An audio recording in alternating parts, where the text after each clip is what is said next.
비트코인의 흐름은 아리송합니다. 조정에 들어간 건가 싶을 정도의 흐름을 보여주다가도 중요 라인 위에서는 반등을 받아주는 상황을 확인해주고 있습니다. 반감기를 앞두고 조정이 크게 한번 나와줄지 아니면 이대로 오르락 내리락 거리면서 저점을 높여갈지 이래저래 관전 포인트로 자리매김하고 있는 그런 모습입니다. 공포 탐욕 지수는 하루 전보다 4포인트 빠진 74를 기록하면서 극단적인 탐욕 단계가 탐욕 단계로 완화됐습니다. 비트코인 도미넌스는 53%대 초반에서 자리하고 있는 상황이 지속되고 있습니다. 현재 비트코인의 흐름과 관련해서 코인텔레그래프의 기고가 라케시 우페드히에는 비트코인이 52,000달러 위에서 자리를 하기 위해서 고군분투하고 있다라며 이건 곰 세력이 치열하게 방어하고 있다라는 것을 의미한다라고 진단했습니다. 가격이 5만 달러 아래로 떨어지게 되면 20일 지수이동 평균이 자리한 48,842달러까지 빠질 수 있는데 여기까지 후퇴하더라도 반등이 나와주면 황소들이 저점에서 매수하고 있다는 것을 의미하고 이렇게 되면 52,000달러 위로의 랠리 가능성은 높아진다. 그러면 비트코인은 6만 달러까지 뛰어오를 수 있다.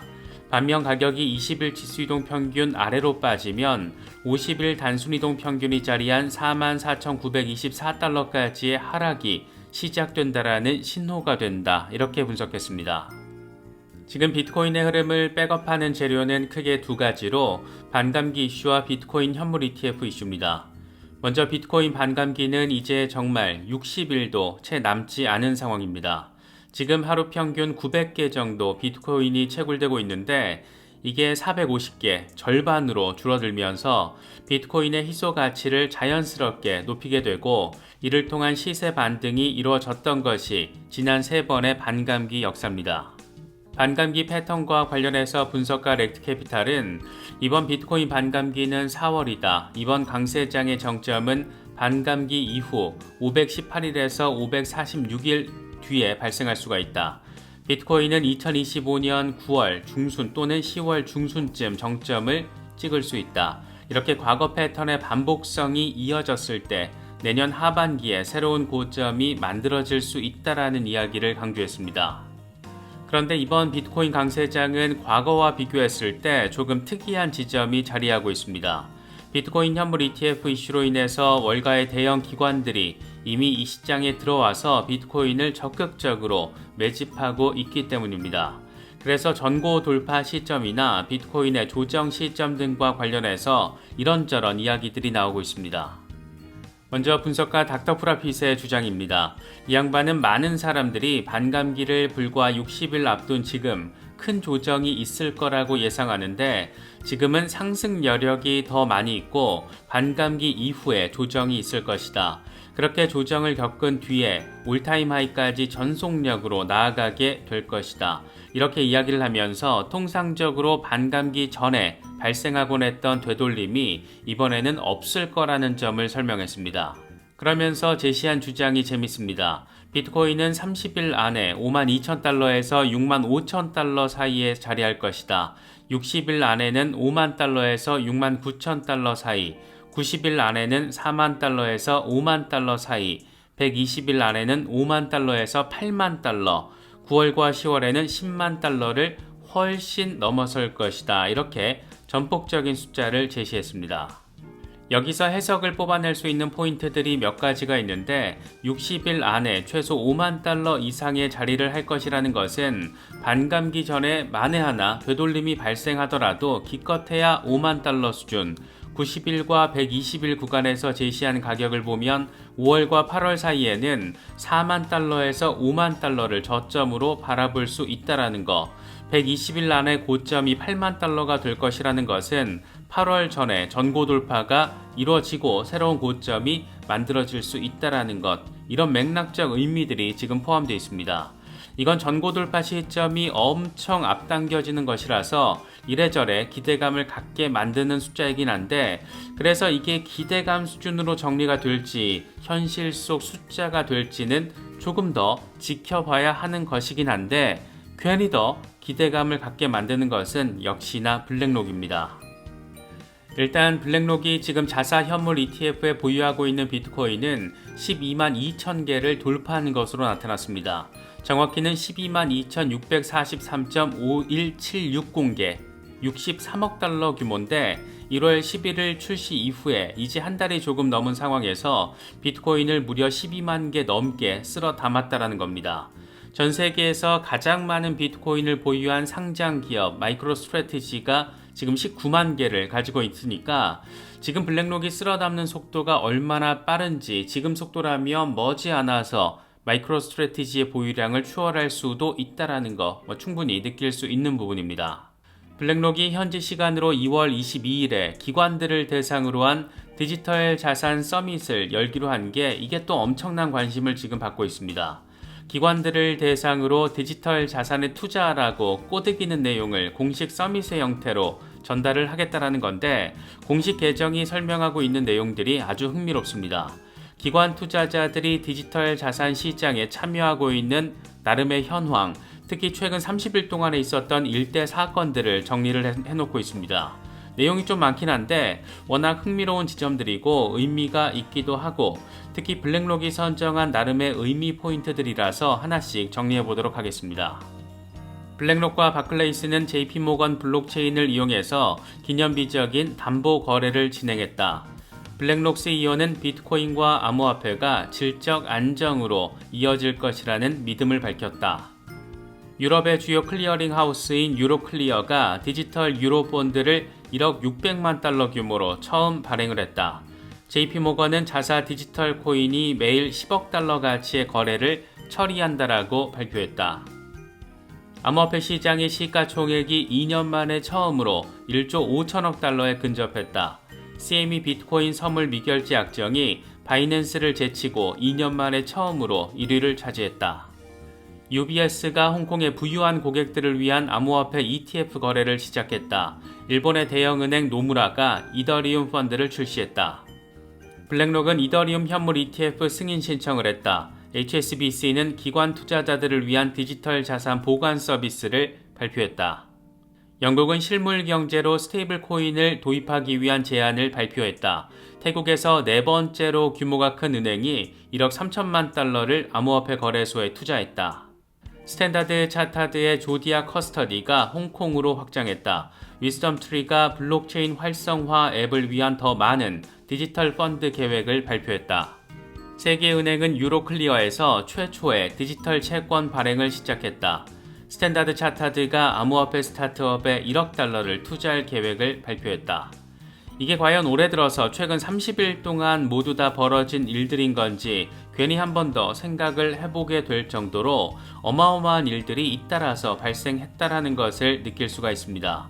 블랙록은 공식 서밋의 형태를 통해서 이 같은 내용을 강조하며 기관 투자자들에게 자사 비트코인 현물 ETF에 투자하라고 설득을 하려고 내지는 강요를 하려고 아주 그냥 작정을 했구나 이런 부분 함께 느낄 수가 있습니다. 이렇다 보니까 전폭적인 가격 전망이 제시되는 것은 어쩌면 당연한 것인지도 모르겠습니다. 펀드 스트레스의 창업자 톰 리는 CNBC와의 인터뷰를 통해서 올해 비트코인 가격이 3배 급등해서 15만 달러를 돌파할 거라고 전망했습니다. 비트코인 현물 ETF가 비트코인에 대한 수요를 증가시킬 것이다. 다가오는 비트코인 반감기와 연준의 금리 인하도 비트코인 상승을 견인할 것이다. 이렇게 분석을 했습니다. 알트 시장 전반의 분위기도 뜨끈뜨끈해지려는 모습이 포착되고 있습니다. 이와 관련해서 익명의 분석가 맥스는 알트 시총 차트를 공유하며 알트코인들이 포물선을 그릴 때가 다가오고 있다. 중요 레벨을 지지라인으로 전환을 했고 계속해서 새로운 최고치를 기록하고 있다. 이전 강세장에서 알트코인들은 2주 RSI가 70선을 넘어서자마자 이 수직 상승을 했었는데 지금 현재 2주 RSI가 70 바로 아래에 자리하고 있다. 이걸 돌파하면 알트코인들은 포물선을 그리게 될 것이다. 중요한 건 지금 2주 차트를 기준으로 하고 있기 때문에 시간이 조금 더 걸릴 수가 있고 조금 더 통합될 수도 있다라는 것이다. 특히 지난 사이클에서 비트코인 반감기 6개월 뒤에 RSI가 70을 넘어섰지만 이번 사이클은 조금 다르고 비트코인이 이미 0.618 이상에서 거래가 되고 있다는 점을 고려를 하면 생각보다 더 빨리 70을 넘을 수도 있다.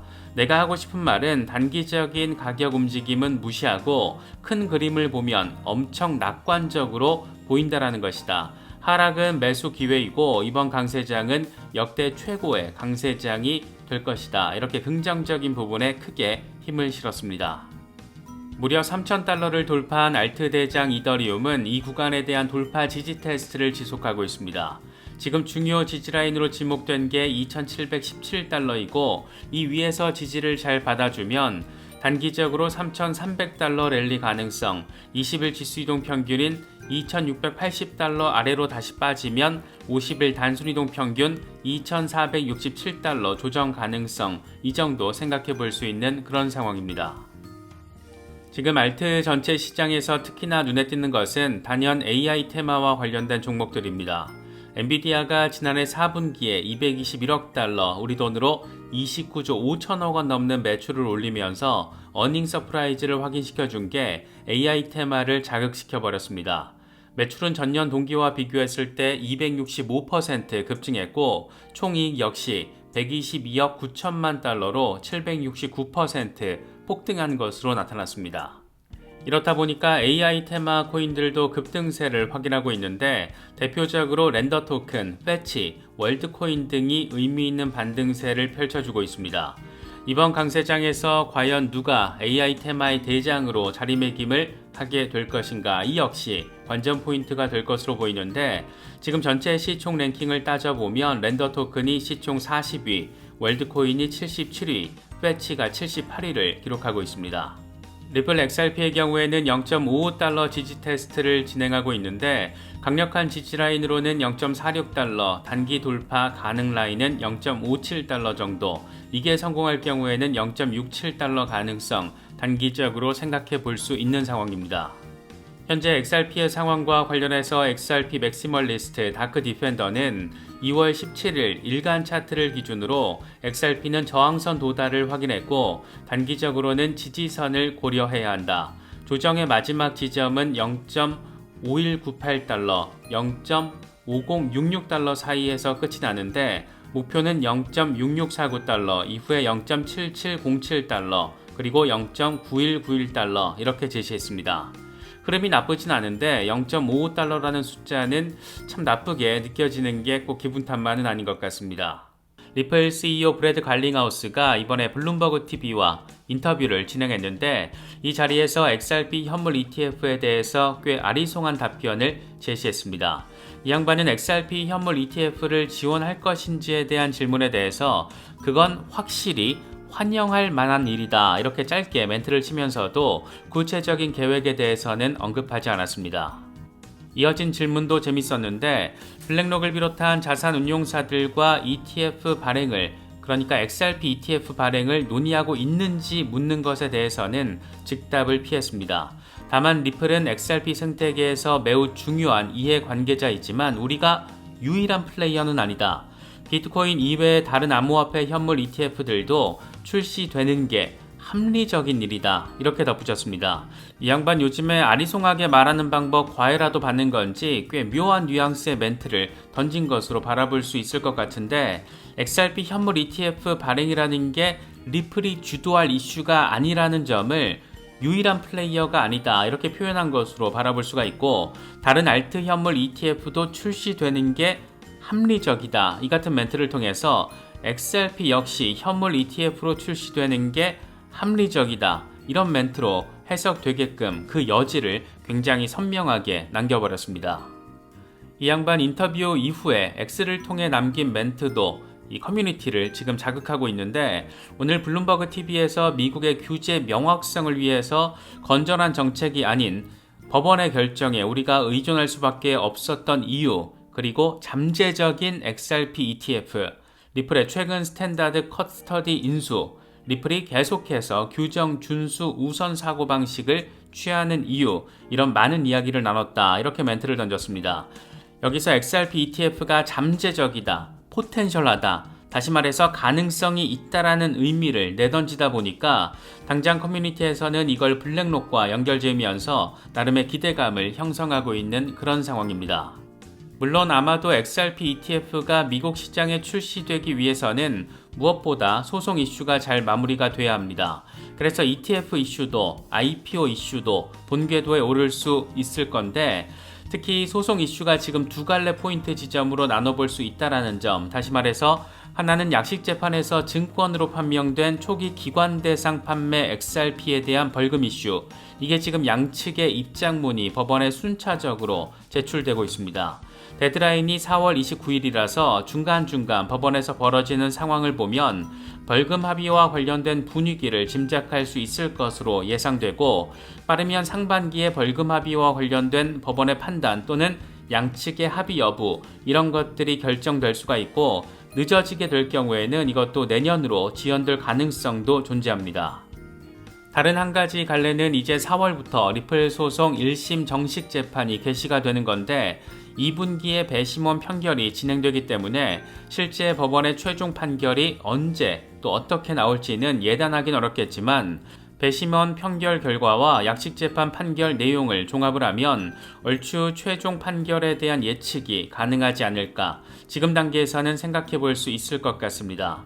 리플 XRP 시세가 여전히 답답한 모습을 보이곤 있지만 그래도 최악의 상황은 지나간 건 어느 정도 확실해 보이고, 이제 남아있는 긍정적인 변수들, 근데 이게 여차하면 엄청나게 폭발적인 변수가 될 수 있다는 거, 이런 점들 XRP 홀더분들은 참고하시면 좋을 것 같습니다.